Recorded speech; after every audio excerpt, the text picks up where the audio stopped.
Good morning. This is John G. Presco. This is the Midnight Worry Show. I'm going to turn off that light back there so we can have a real good talk here. Yep. Got time for a really good talk. I'm tired of this Cold War bullshit. How about you? You sick of it already? The new Cold War? Well, I am. It's because I'm hearing bullshit. I'm seeing bullshit. Yeah, that works. We don't see enough doom and gloom here. Yeah, the doom and gloom hanging over my shoulder. Ooh, there's my painting of uh, ex-president of the United States Donald Trump's belief that the election was stolen from him by the evil Democrats. Ooh, and they see these are the thieves taking the electoral vote box away from his Capitol and his White House. He still says he's the president. And who's he's saying this to? Is he saying this to a lot of black people in church? Uh, yeah. He's saying this to a lot of Southern redneck and neo-Confederate folks who wave Confederate flags. Yeah. To say that the Democrats stole the election is uh, to incite a race war, basically. And he knows that. And people are talking about us having another civil war. Civil war. Think about that word, civil war. And we had one. What was slavery? And a lot of Europeans fought for the North in that war. A lot of Germans, Hungarians, Austrians, Czechoslovakians uh, fought against the Habsburgs, basically, who pretty much ruled most of Europe in 1848. They fled to the United States and they came here and they saw a bunch of Slavs uh, like they did in Europe. And they saw that the South wanted to keep their Slavs, their slaves, and go to war with the North, which they did. And a lot of Europeans joined the Union. And they nominated my kin, John Fremont, to be the first presidential candidate of the Republican Party that Fremont co-founded with the help of these 48ers, these Germans and Hungarians and Austrians, Czechoslovakians, and other peoples who make up NATO. So I'm having my coffee. It's 6:01 a.m. I made a terrific video already, and I thought I'd make another one where the nuclear iron is hot, right? Where the threat of nuclear annihilation hangs over us today. What is today? It's March the 7th.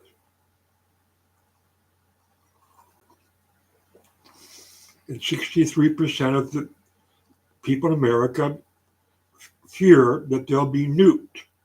They'll be vaporized by huge nuclear explosions.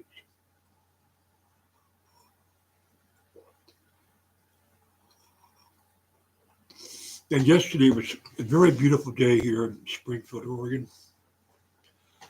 And I actually walked around a bit, got out and checked my mail, went out to my patio, worked out on my exercise bicycle, and looked at my religious icon I bought. Oh, it's cold. I just brought it in. 3 days I bought this. It's a religious icon. Hello, I'm your religious icon. You may not remember me, but I'm St. Francis. And this is the little lamb, and I was uh, very fond of uh, very fond of animals and things and birds, and famous for loving them. But of course, I didn't believe in the end time rapture at all. I never heard of it because it didn't exist when I lived. If I did, I wouldn't have had my followers believe in it because I don't want to see little animals and birds and being nuked, destroyed in some tribulation. No, St. Francis didn't want that. Because it was invented in 1740 by John Darby, and Southern Baptist ministers began to believe in it. They also believed in the prosperity gospel, which is called a heresy. So people basically in the red states became heretics, and the Civil War was another uh, battle religions. The church in the South had differences with the church in the North. There was another schism, and that created the Civil War. So I'm walking around yesterday looking at my religious icon here. Oh, the sun just got light. And I started to make a picture of what it would be like if a nuclear bomb was dropped on Portland. I mean, Russia's got some big ones. They got huge ones. I don't know why they would just drop little ones on Portland. If you're going to go for it, you might as well bring out your big stuff. And I was wondering if I would see the light, even though it's a sunny day. Could I see an intense light up north, 100 miles away? Or if it was at night, uh, I would surely see it. And I tried to imagine looking around, looking at the people, a few birds, what it would be like if the world came to an end due to a nuclear holocaust. And I'm trying to feel that because I'm a psychic and a prophet, and that's been proven. And I was trying to feel if this was going to happen by letting my mind imagine what it would be like. And I'm looking at St. Francis and said, yeah, maybe the last thing I'll see, I'll be on my bicycle exercise machine looking at St. Francis and whoosh, I'm incinerated. That's what I'm considering yesterday. This morning, I actually did see it last night. Someone asked our president, Biden, if there's going to be a nuclear war. Mr. President, will there be a nuclear war? He goes, no, and he runs away. I go, what is it about that? Now, I realize I've seen that before. Mr. President, is there going to be a nuclear war? No. And he runs away. See, other presidents have done this. Other presidents have done that. And it's staged, people.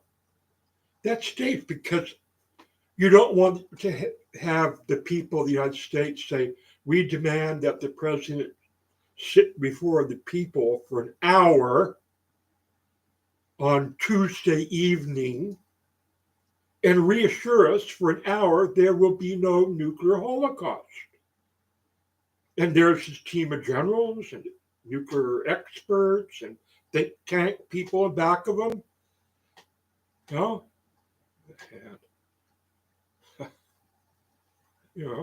I swear there will be no,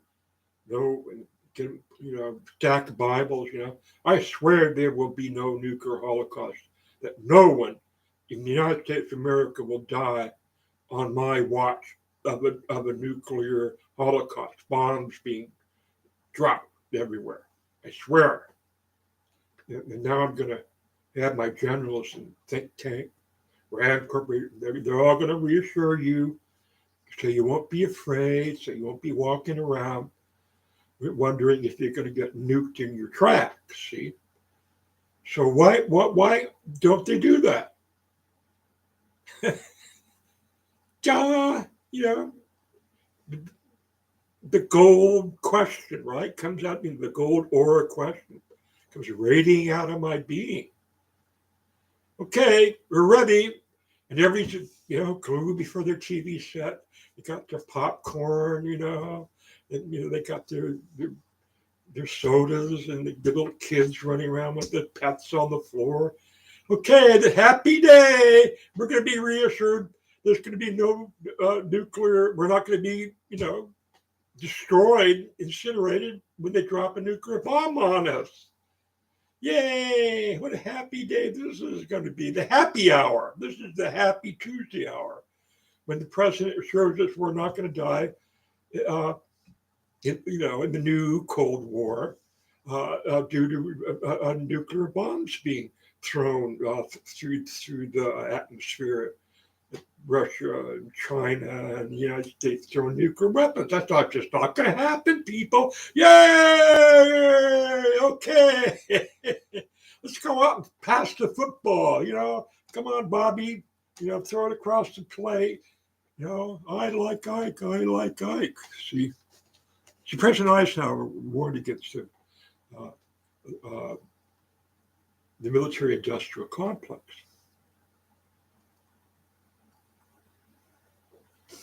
That is, when we raised an army to go over there and beat Hitler, a lot of companies made a lot of money and became fabulously wealthy, and other people wanted to become fabulously wealthy. The children of these people wanted to become fabulously wealthy. And the Cold War II, TOO. So the only way they could do that is to keep people afraid and keep people wanting to pay their taxes and even more taxes to increase the military budget. That's what the wonderful President of the United States, Eisenhower, warned the American people about. And he should know, he was the general that led the other generals of Europe against Hitler.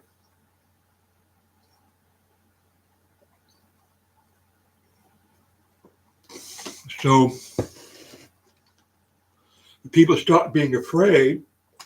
Then they go, well, I don't want to pay taxes for more battleships and nuclear weapons because we're not going to have a war. We're not going to have a nuclear war. It's bullshit, right? Oh, yeah, we're not going to have another war, and off he runs, see? Because if he tells you, the generals, all the people who have stock in military hardware don't want the president on TV for an hour with his experts reassuring the United States there will not be a big third world war with nuclear weapons.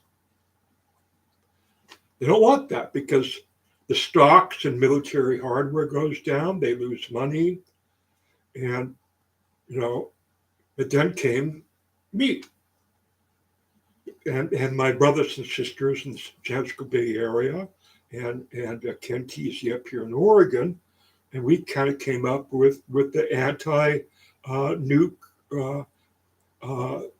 peace philosophy.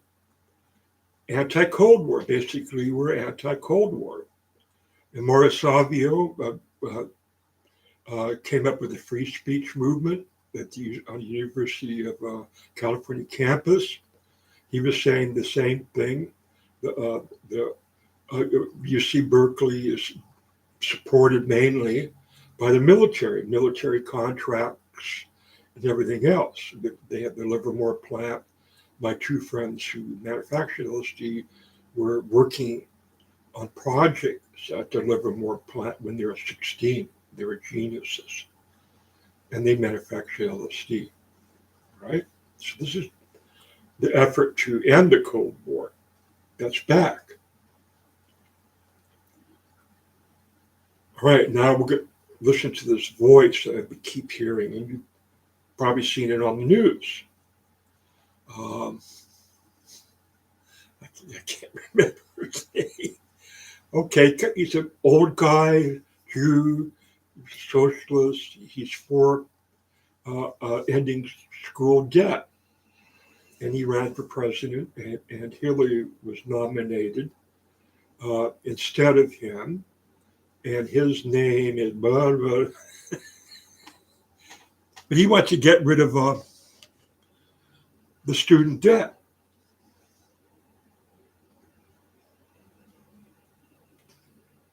The student loans.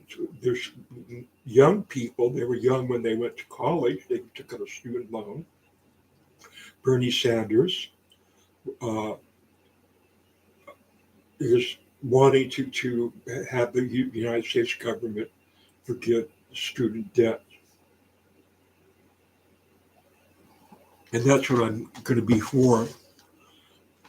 A part of the Pan-Euro United America platform that I would be running on as governor and then as president of the United States, because I've had it. See, I'm tired of being afraid. I'm a gifted, talented young white person. I had an artwork tour of the world in a Red Cross show when I was 16. I was writing poems when I was 12 that were like adult poems. I was ready for a wonderful world. In fact, when I was still 12, I did a painting of the end of the world. I called it Fort Street because there was a sign bent over that said Fort Street and the ruins of these brick buildings. It was a red sky, kind of like this, and I was working on this thing, and I said, I'm going to send this to whoever becomes the next president of the United States. And that was who was running. Was it Nixon and JFK? Did they run against each other to become the president of the United States in, 1960, was it? Then there was the Bay of Pigs right after that. I'm telling all my friends, when I'm doing this, I'm going to send this to the winning president to warn them, about, make them aware that we don't want to die in a nuclear holocaust. That's what I was doing when I was 12. And here I am, 75? And I'm seeing my president running away from this question.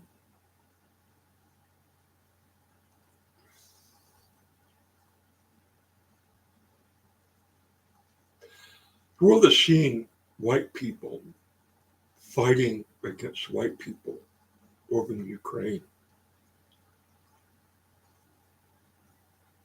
Putin took a lot of money from the Russian people and to build a fabulous army. And it's a piece of shit. And the people that are running it are pieces of shit, incompetent. They are mired down in the Ukraine, this wonderful, strong, powerful army that we have spent trillions of dollars to defend America from. I don't know how they're going to get over here.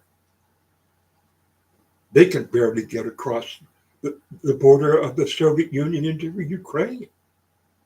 So what the fuck are we going to spend another $1 trillion the next 2 years that President Biden is the president to defend ourselves from the Soviet, from the new Soviet Cold War army? Yeah.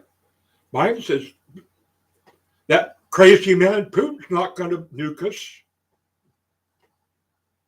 Okay, I'll go with that. So, what I'm proposing is a end of all student debt now, today. Whoosh! End all student college debt today. Whoosh! There's your nuclear meltdown, buddy. How do you like that? Because the colleges could not teach white people or black people or yellow people or brown people about the European Union picnic that effectively ended the Cold War. They did not teach that in any college in the United States of America. And they surely did not teach it at the University of Oregon, where they got that incredibly large painting of Otto von Habsburg's family that I have stood before and given a lecture. Why did the University of Oregon teach white people, at least white people, that they don't have to be afraid of other white people in Europe because there can be world peace between white people, just the white people, for starters? Now, why don't they want peace between white people?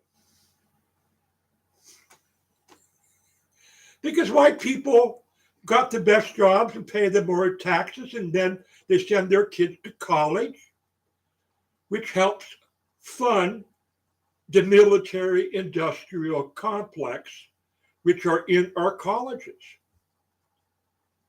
You know, and Ed Ray knows this, and this is why he went after, took my kin, Senator Thomas Hart Benton's name off one of the buildings,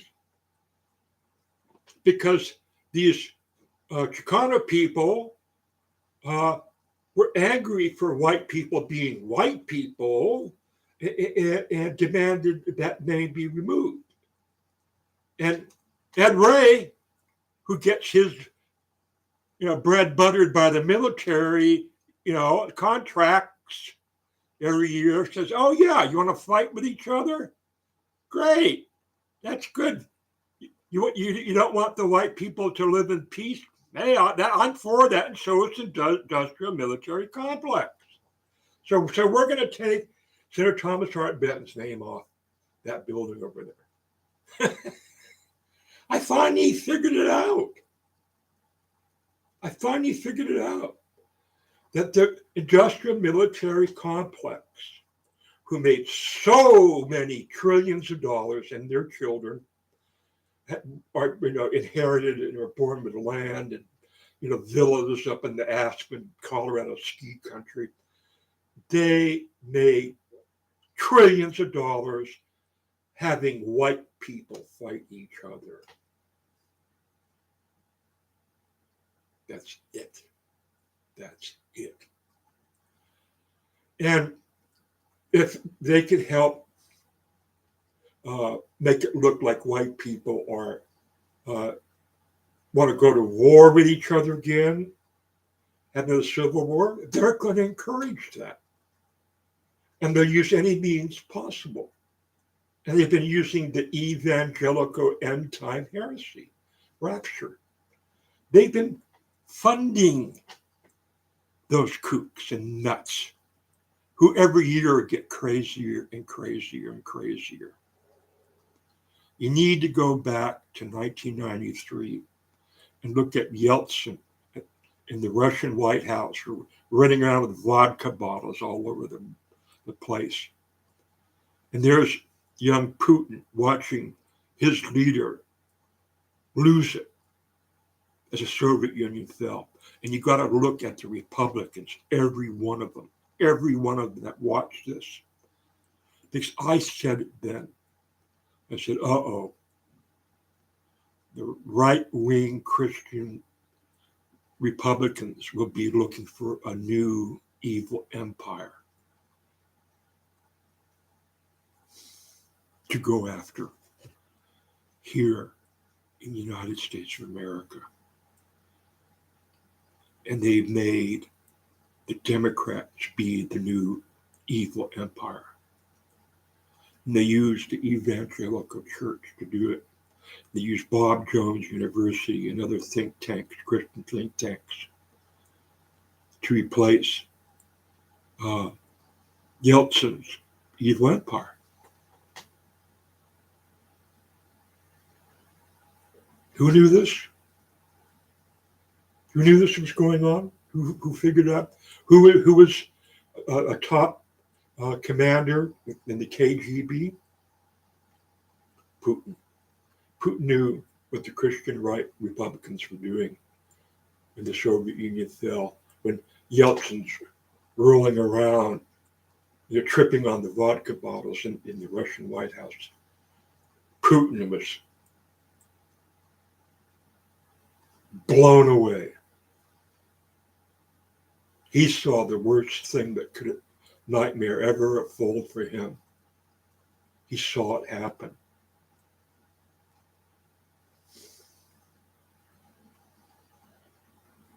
And today, he's threatening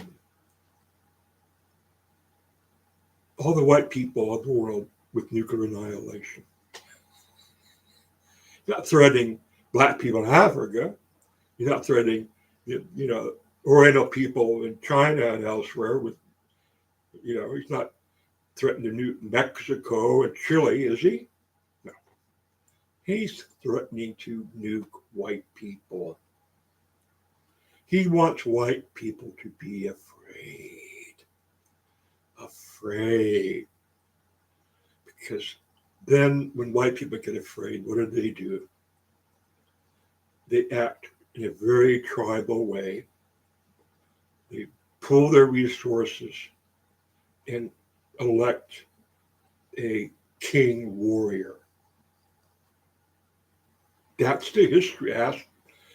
Ask Julius Caesar and other Hadrian emperors what it was like to invade England and Ireland and Scotland and Germany.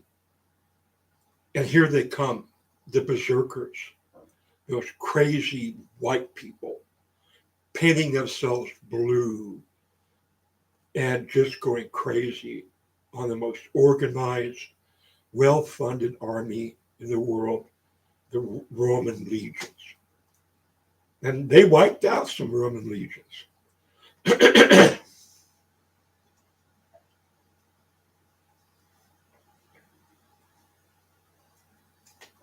Did a good job. They eventually drove them out. The Celtic German people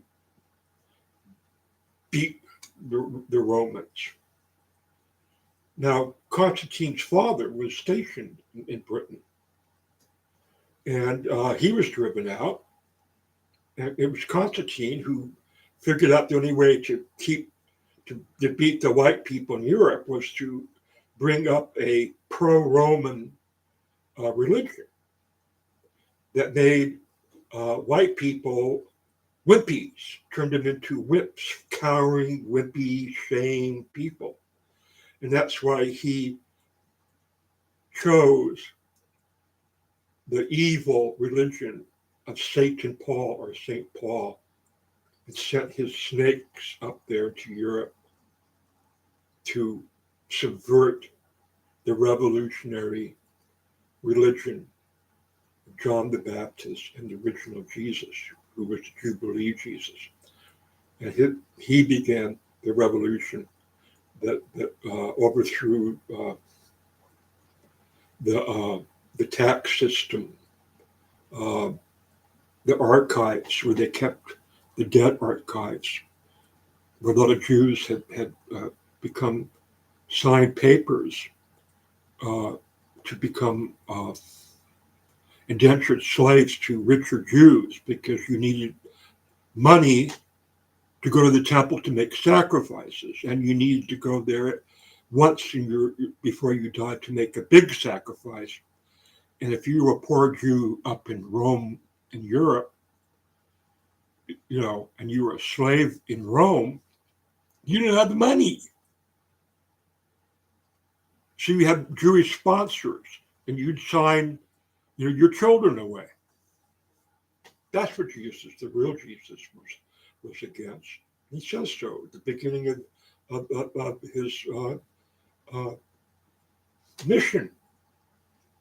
He comes into the synagogue and reads from Isaiah about the Jubilee. Freeing the bonds, the yoke of indentured slavery. And they tried to kill him. The rich Jews tried to kill him. There's a lot of them were sponsoring the poor Jews and taking their land, taking their children into slavery, and they're becoming like the Romans. So, what I called for, and I went around the campus, it is a student jubilee, the ending of student debts, and I'm calling for it now. Because that's divided white people from white people. Some white children or parents have more money and they're able to send their kid off to college, or they're able to secure a loan. Some white people are from poor families and their parents can't come up with the money, they can't get a loan, so their child's not going to go to college. So there's your divide, right? Keep white people divided, Civil War, what was going on with the false teaching of St. Paul, divide the Christians against each other, the early Christians, which he did. And that's how Constantine overcame Europe through his Christian ministry. And this is, the Vikings knew this. The Vikings were savages. They knew that a lot of the original teachers who came from Judea fled into Norway and Sweden. And they raided those churches. They weren't just savages and wanting the jewels and money. They knew they were a false teaching. So we're going to get rid of student debt, aren't we? Because we're going to take the military piece of pie for the next 2 years at Biden's, and we're going to get our young people out of debt. And we're going to overhaul our universities. We're going to use the empowerment of the military, which is no good. Our military will never fight anybody. They won't fight the Chinese. They won't fight the Russians. We know that. We're not just talking about nuclear war. Our planes and ships will not fight Putin. And Biden said that. We're not going to go to war with Putin. Oh, there's not going to be a nuclear war. He said it. This guy's been around the Senate for a long time. He knows. He knows the military lobbyists. Knows them all. He's met 10,000 of them. He's seen them, the military lobbyists running around Congress and Senate, trying to get their, the biggest share of the tax pie, stirring up people, getting crazy ass religions to scare people and run them down Pennsylvania and attack the Capitol. Who's cheering the most? The people that got the stocks in Boeing and everybody else that makes tanks and bombs and jets. Go get them, you QAnon horn beast. Yeah. Yeah, that means my families and my, sons and daughters going to have more stock. Their stock in war bonds are going to go up and up and up. Yay, go horn one, Jacob, Hey, there's kind of feather flag, right there in the captain. Yeehaw! See, the fear. See, be afraid. Take most of your tax money and give it to the fear mongers, the war machine. See, now I'm calling for a 2-year moratorium on the Christian religion in America because it sucks. There's been no Christian leader who has condemned Putin. The Pope didn't even do it. He met, and he's named after this guy, okay? St. Francis. He did not appear before the people and reassure them they're not going to get nuked in their sleep. They'll wake up to a new day. Now, does the Pope Francis know there's not going to be any nuclear war? Yes, he does. He does. He knows we're not going to get nuked. See, did he appear with his people behind him, 12 of his experts before the people, and reassure the people of Ukraine, at least, that they're not going to get nuked with little tiny weapons? No, he did not. So what I'm saying is peace on earth, and we're going to worship this guy. This is going to be our national white people's deity for the next 2 years. Just 2 years, just this guy. Love the little animals, love the birds in the trees. Believe that God made this beautiful place, this green earth, for us and the little animals to get along. Then you can go back to believing in your end time rapture. But for 2 years, this is him. Worship this guy and that little lamb that's at his feet. Peace on earth, goodwill to men. You hear?